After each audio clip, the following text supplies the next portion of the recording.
some take on one race and try to hang in that space versus another because of their reasons. Some of the reasons I believe are because of the benefits that come along with that.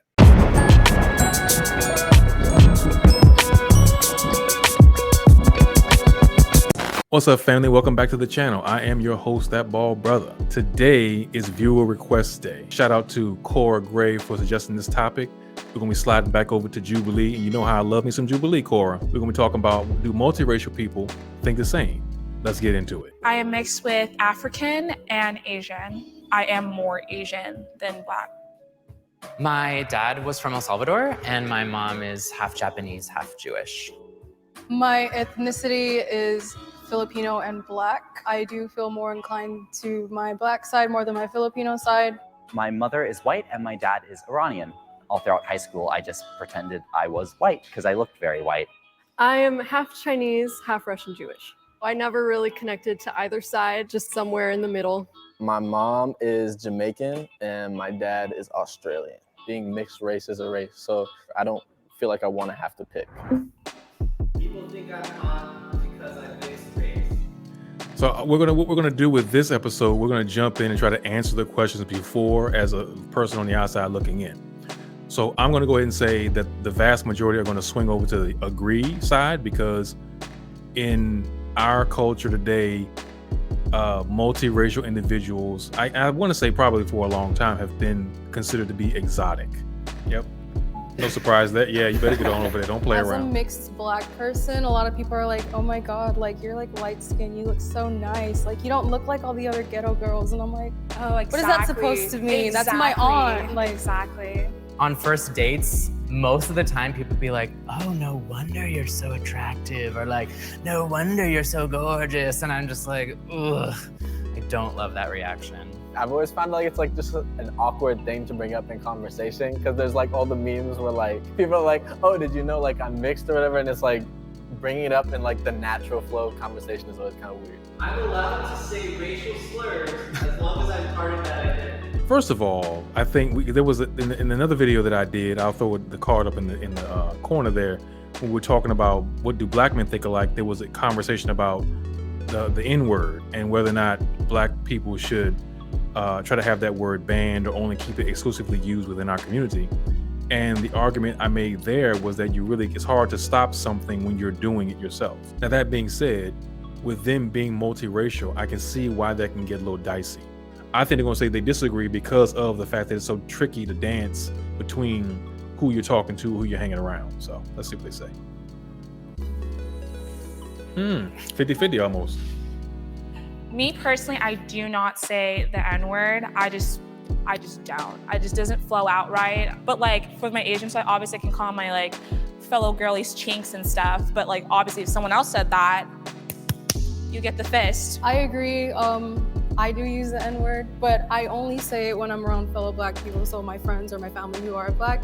But at the same time, I'm like, I don't look Black, so when it comes out of my mouth, they're like, whoa. Yeah, I try my best to only use the N-word around like my Black friends, just because it creates this like weird air when I'm with like white people. It's a slippery slope that I don't like to go down. Probably makes them really uncomfortable. And actually, like more than you think, it's not even uncomfortable. A lot of them think it's really cool, and then some people will feel entitled to do that, and then you just don't want to have that conversation. That was me with my Asian friends. Yeah. It's like a lot of Asian people like to go into Black culture sometimes. Yes. How you pass more important than your actual race.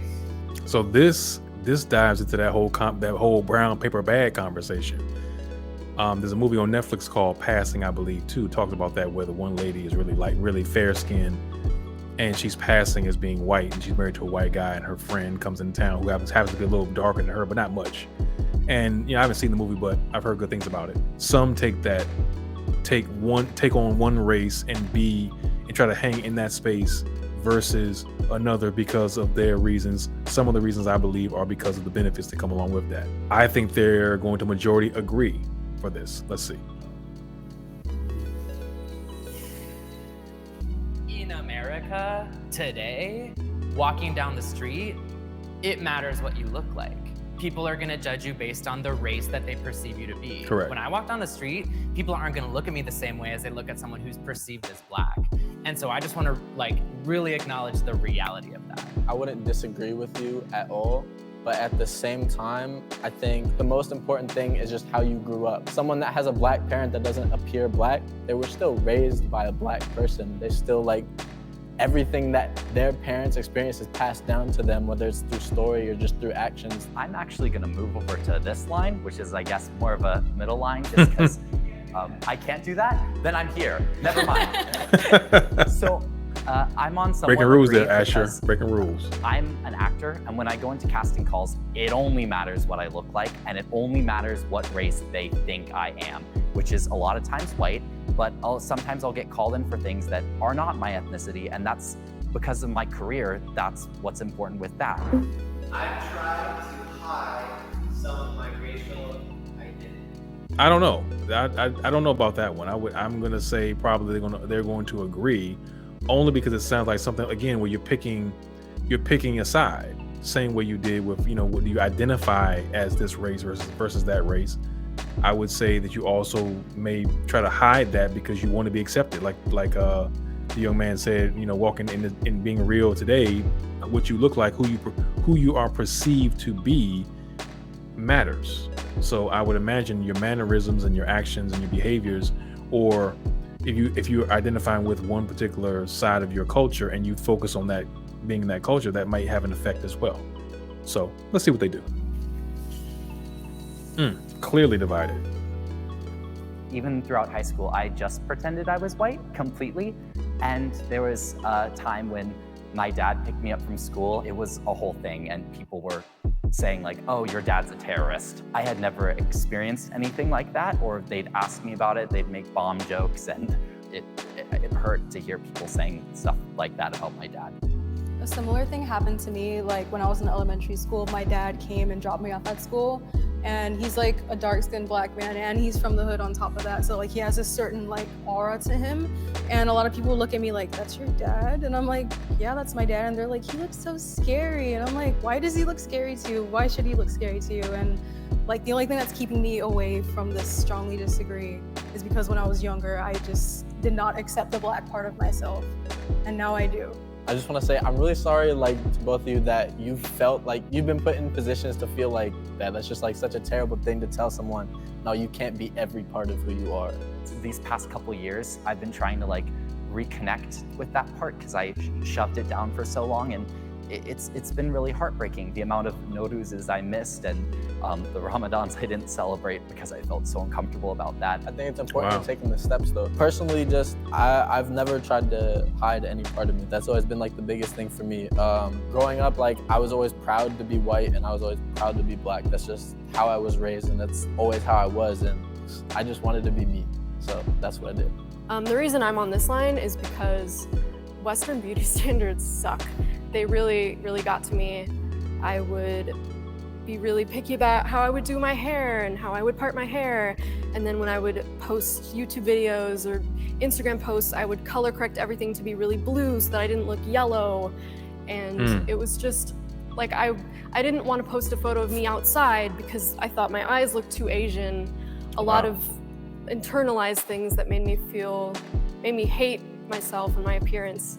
And now I feel much more accepting of being mixed and being everything that I am, but I am here because I have felt like I wanted to hide a part of me because it would have been easier for me.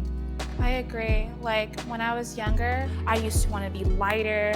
I used to get made fun of. Wow. I would always get the question, are you adopted?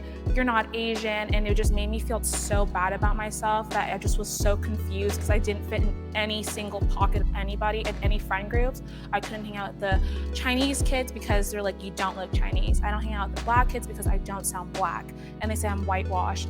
So my whole entire life, I've literally battled with them, like, what the hell am I?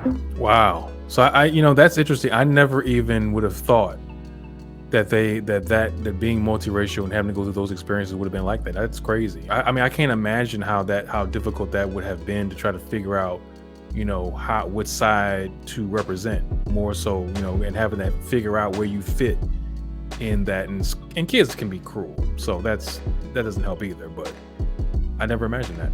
I use my racism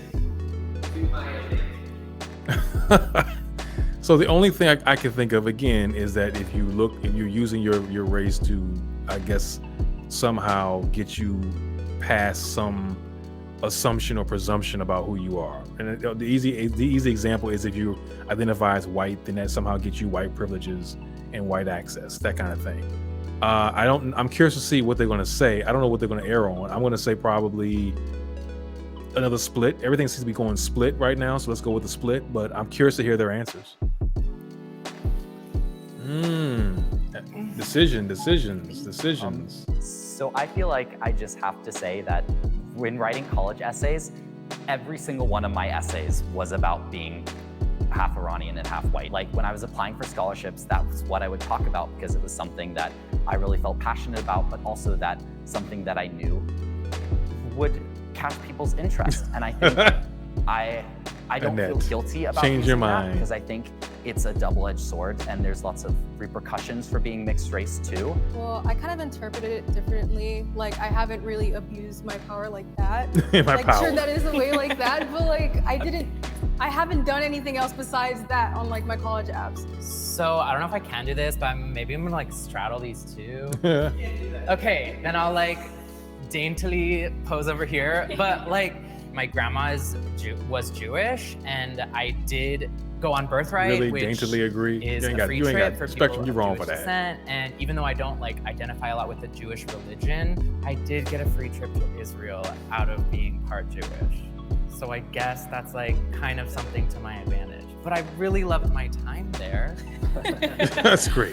Hey, Caught a free lot out of trip. it. Yeah. Free trip. Yeah, but you know. Wait, what are you doing? I've like gotten like jobs for being half Asian, for like I worked at mostly predominantly Asian businesses, and as soon as I say I speak fluent Cantonese, I got the job. But that's like a skill. I Yeah, know, that's you not can the be same proud of as it. your It's a race. No, skill I that you love have. it. No, trust me, but it does get me job opportunities better than other people who are like, you know, white or black. No, I disagree with you, Annette. If you speak a language, that automatically makes you an asset in any organization, especially one that's catering to that particular language. If you go to work at a French restaurant, you speak French, you ain't got to be half French to get the job because you speak the language. It makes it easier for the customers to answer, to respond, and you to deal with the customers. Get the same positions, but they would hire me because I'm half Asian and like I speak the language and stuff. Okay, I moved because I was thinking more about the question. When I first heard the question, I was thinking like, do I have any kind of advantage? And then I was thinking about how like being part white does give me some privilege and like some advantages, but I don't think I've used that for like scholarships or any of that. And I try to really stay conscious when I'm in like an Asian space to not take up too much of the space because of my whiteness, you know? Like it's like But it's a still fine your line. space. Like you're still Yeah. I guess I've always been kind of cautious about that. But thinking more about the question, I was like, no, I should be on this side. The issue of racism can be solved by interracial love. So I'm going to interpret that question to mean that if the races blend, then there cannot be any racism, I guess is what they're saying. I'm going to disagree because it doesn't matter if you're in an interracial relationship, one or the other could still be a racist. I think the perception is that if I'm dating a white woman, for example, or I'm with a white woman, then somehow she can't be racist and I can't be racist to white and black people. That could be the case. But she could also be, or I could be racist against Asians. She could be racist against Middle Eastern people. So it doesn't matter that we aren't racial to each other in our cultures, but racism is beyond the people that are involved in a relationship, I think. Racism is involved wherever you have biases. If I'm biased against a particular group that isn't white, I'm still a racist. But I'm dating someone who's white. So I don't think that interracial relationships are going to solve racism. I think education is the only way to fix that and people to change their worldviews. Exactly. There are way too many articles about an interracial couple where it's later find out that the white part is saying a racial slur about their child. Just to boil it down to like love, it really can't be done. First of all, that. Second of all, there's a lot of sorry to name names, but like a lot of white women who want to get with black men, trying to achieve their light-skinned baby, who's like just the perfect amount of tan with the perfect amount of curls. Yeah, like raise your hand if you've heard someone be like, oh my gosh, I would have such a gorgeous mixed baby. It's like, definitely heard that, and we're all gorgeous, don't get me wrong. But that's super problematic to say, one. And two, I'm over here because like there is like no one solution to racism. No. Let me make it really clear that a white person having a kid with a black person does not mean that that person does not have racist tendencies or is not discriminatory at all. I love my dad to death, but sometimes he just says things where it's like, you shouldn't be saying that. Plus, like, even in like a future, if like America becomes super mixed and like everybody's mixed, if not racism, we'll still have like colorism and different nuances within racism. It's not going to go away just because people are more mixed. Like you can say like mixed people are the future or whatever, but it's not going to solve racism. Shout out to Jubilee for another great video, and shout out to Cora Gray again for being a great fan supporter.